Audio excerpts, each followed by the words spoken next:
دوران جمع سر پر کنگھا کرنے سے نفس بیٹھتا نہیں، کھڑا رہتا ہے۔ دودھ میں السی کے دانے ڈال کر پینے سے دوران جمع عورت چیختی زیادہ ہے۔ وقتی طور پر عضو کو لمبا کرنا ہے۔ چکور کے انڈوں کی سفیدی عضو پر لیپ کر دو، لمبا ہو جائے گا۔ خشک کھجور کھانے سے مرد کے پانی میں گاڑھا پن آ جاتا ہے۔ کسی کی رائے سنے بغیر اس سے اختلاف کرنا ہی بدترین عادت میں سے ایک عادت ہے۔ اس سے پہلے مرد اور عورت مکئی سے بنی روٹی کھا لیں، دونوں کی ٹائمنگ بڑھ جائے گی۔ کسی سے اتنی نفرت نہ کرو کبھی ملنا پڑے تو مل نہ سکو۔ فاصلے قرب کی پہچان ہوا کرتے ہیں، بے سبب لوگ پریشان ہوا کرتے ہیں۔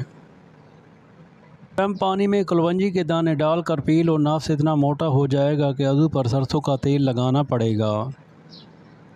زمانے میں آئے ہو تو جینے کا ہنر بھی رکھنا، دشمنوں سے کوئی خطرہ نہیں، بس اپنوں پر نظر رکھنا۔ ہم نے سیکھا ہے وفا کا ہنر تالے سے جو ٹوٹ جاتا ہے لیکن چابی نہیں بدلتا۔